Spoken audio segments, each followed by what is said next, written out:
Halo semua, selamat datang di Keluh Kesah Reddit, di mana kami akan berbagi cerita menarik dari seluruh belahan dunia. Kali ini kami akan membagikan cerita dengan tema Malicious Compliance, yaitu mengisahkan tentang sengaja mengikuti arahan orang sok tahu dengan maksud buruk. Berikut ceritanya. Cerita pertama. Khawatirkan tentang pekerjaanmu sendiri, bukan milikku. Ini adalah pekerjaan pertamaku di bidang manufaktur, membuat laser di usia 20-an. Perusahaan mempekerjakan sekelompok orang sehingga mereka dapat memulai shift kedua untuk membuat batas waktu pesanan. Ditambah mereka memiliki lini baru yang masuk ke produksi, sehingga mereka menginginkan staf senior untuk itu, dan orang-orang baru di jalur yang lebih lama. Aku berada di sekitar orang baru pertama yang dipekerjakan. Aku bukan orang bodoh, dan bangga dengan pekerjaanku. Aku juga suka membantu orang lain karena, ya, aku bukan bos. Tapi aku juga baik-baik saja dengan membiarkan orang mendapatkan apa yang pantas mereka dapatkan ketika mereka bukan orang baik. Bagaimanapun, seorang pria baru dipekerjakan untuk bekerja di sebelahku. Dan tentu saja, seseorang yang jauh lebih tua, akhir 50 hingga awal 60-an, bekerja di pabrik dan tidak perlu diberitahu oleh aku ketika dia mengacau. Dia akan membuat kesalahan yang jelas bahwa untuk memperbaikinya akan mengharuskan kalian membongkarnya untuk memperbaikinya jika kalian menangkapnya nanti. Aku akan melihat dia membuat kesalahan ini, dan menunjukkannya untuk menghindari waktu yang dibutuhkan nanti untuk membongkar dan memperbaikinya. Setelah beberapa kali menunjukkan kesalahannya, dia ketakutan dan mengatakan itu karena aku bahwa dia membuat kesalahan ini, dan aku hanya perlu khawatir tentang pekerjaanku. Dan sekarang malicious compliance-nya. Aku akhirnya mulai mengerjakan langkah berikutnya, di mana kalian mengisi laser dengan gas dan menjalankannya. Orang lain merakitnya dan aku menjalankannya. Ya, dia jauh lebih lambat dan merakitnya daripada aku. Jadi tentu saja, kami harus menunggu. Suatu hari aku tidak punya pekerjaan, dan disuruh menunggu sampai dia membuat laser berikutnya untuk aku. Jadi kulakukan. Tapi sampai di sini adalah kikernya. Langkah sebelum dia membuatnya salah. Ada fitur yang berbeda tergantung pada jenis lasernya, dan aku bisa melihatnya dari kejauhan. Ya, aku menunggu. Lebih dari 1 jam baginya untuk merakit hal ini. Dia bisa melihatku dan tahu aku sedang menunggunya. Akhirnya dia menyelesaikan laser dan memindahkannya ke rak tempat aku mendapatkannya. Dia tidak mengatakan sepatah kata pun kepada aku, tetapi menatap lurus ke arahku seperti, ini dia, akhirnya kamu bisa melakukan beberapa pekerjaan.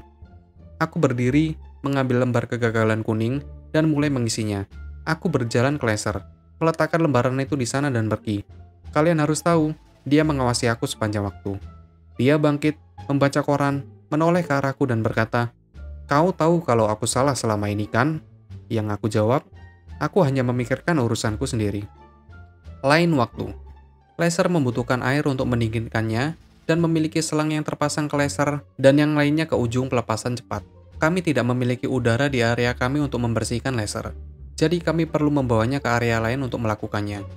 Ini penting jika mereka perlu dibongkar karena masih ada air di sana di bawah tekanan. Nah, kabel selku merusak laser. Sekarang aku perlu memeriksa saluran air dengan mendorong ujung ke tempat sampah.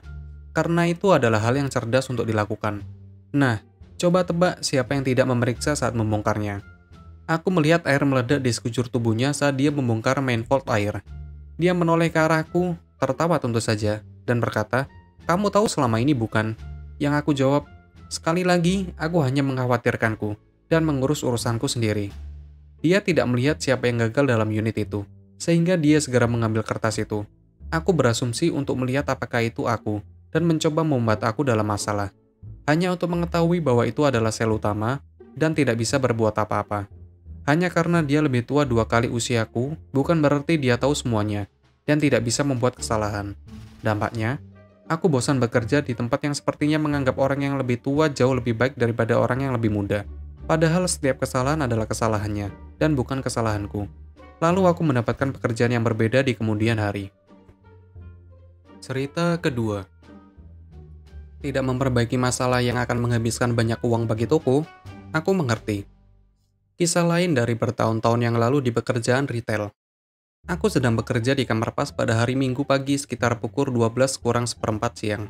Ketika itu masih relatif sepi. Biasanya sangat sibuk dari jam 12 siang dan seterusnya. Dan meskipun manajer toko telah memberi aku sekeranjang pakaian musim lalu untuk ditandai, aku masih harus menjaga kamar pas tetap rapi dan bebas dari pengembalian, dan mulai berjalan mundur karena orang berada di sana pada Sabtu malam telah meninggalkan seluruh troli barang yang harus aku pilah dan tutup sebelum aku bisa meletakkannya. Jadi aku lebih fokus pada pengembalian. Tetapi setiap kali aku harus kembali dan menjawab telepon, aku akan melakukan bagian lain dari penurunan harga di rel. Tepat setelah aku meletakkan beberapa alas kaki dan kembali ke kamar mas, aku melihat masalah yang cukup signifikan di atas bagian alas kaki.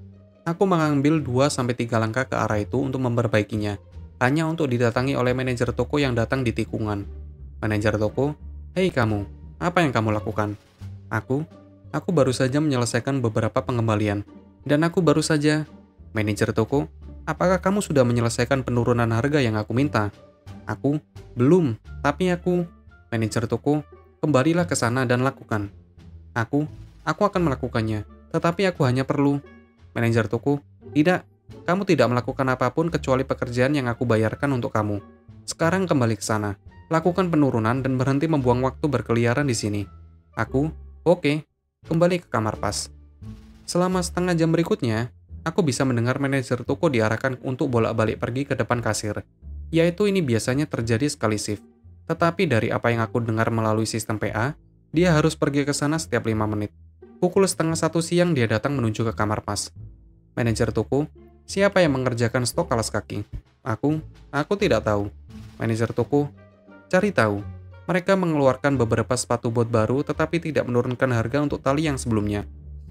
Catatan tambahan untuk non-Australia. Ketika aku mengatakan tongs, aku sedang berbicara tentang alas kaki karet yang dikenakan di musim panas, bukan bagian dalam yang minim. Jadi aku harus membiarkan hampir semua pasang sepatu bot seharga $50 itu seharga $12. Aku, "Oh ya."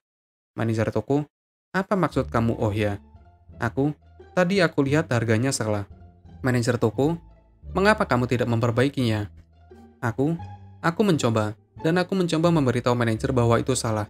Tetapi manajer mengatakan kepada aku untuk berhenti membuang waktu dan kembali ke kamar pas. Manajer toko perlahan mukanya memerah. Tidak ada dampak nyata bagiku, tetapi tampaknya pekerja stok alas kaki robek yang baru ketika mereka kembali dari istirahat mereka. Aku ingin mengatakan bahwa manajer toko belajar dari kesalahannya. Masalahnya dapat diidentifikasi dan diperbaiki jauh lebih awal. Dan karenanya jauh lebih murah sebelum 10-15 pelanggan mengambil keuntungan dari kesalahan harga, jika dia tidak melakukannya. Memutuskan untuk melakukan perjalanan kekuasaan, tetapi siapapun yang pernah bekerja dengan manajer seperti itu tahu bahwa dia sama sekali tidak belajar apa-apa. Cerita ketiga. Jawab setiap panggilan dan berikan layanan pelanggan yang sangat baik. Seketika aku menjadi tulis bagian. Pekerjaan nyata pertama setelah aku lulus kuliah adalah bagian dari hutang usaha di sebuah perusahaan besar. Kami memiliki banyak vendor yang perusahaan berhutang uang, tetapi mereka tidak ingin memberikan dokumen pajak mereka, sehingga fraktur mereka akan menunggu pembayaran sampai kami menerimanya. Aturan manajemen adalah kalian harus menjawab setiap panggilan dalam antrian kalian dan memberikan yang terbaik pelayanan pelanggan. Mereka melacak waktu panggilan dan tingkat keberhasilan. Masalahnya adalah penelpon ini sangat jahat dan kasar. Berjam-jam yang dihabiskan untuk mendengarkan teriakan mereka setelah beberapa saat jika kalian menelpon AP untuk mendapatkan uang kalian. Kalian sedang bangkrut dan membutuhkan uang untuk pekerjaan yang belum mereka bayar atau melakukan sesuatu yang curang dengan pajak kalian. Karena kami pandai membayar cepat dan menjalankan 3-4 cek seminggu. Jadi suatu hari aku muak berurusan dengan orang-orang yang meneriaki aku dan menemukan sesuatu. Orang-orang tidak bisa meneriakkan seseorang yang tidak bisa mendengarkannya. Jadi saat telepon beralih ke selatan dan suara mereka meninggi, aku akan mulai mengatakan, "Halo, halo." Dan jika mereka tenang, aku akan mendengarkan mereka. Jika tidak, aku akan mengatakan, "Aku kira dia menutup telepon." Dan menutup telepon. 100% dari waktu ketika aku memalsukan masalah telepon dan menutup telepon, orang tersebut akan menelpon kembali dan ingin mengatakan waktu masalah mereka dengan cepat sehingga aku dapat membantu mereka sebelum kami terputus lagi. Waktu panggilanku turun. Aku memiliki reputasi yang sangat baik untuk menyelesaikan masalah secara efisien. Aku dipromosikan dan tidak pernah berurusan dengan siapapun yang meneriaki aku lagi. Begitulah ceritanya. Apabila kalian suka, kalian bisa like dan berkomentar di bawah. Jangan lupa subscribe untuk membantu channel ini. Sampai bertemu di video selanjutnya.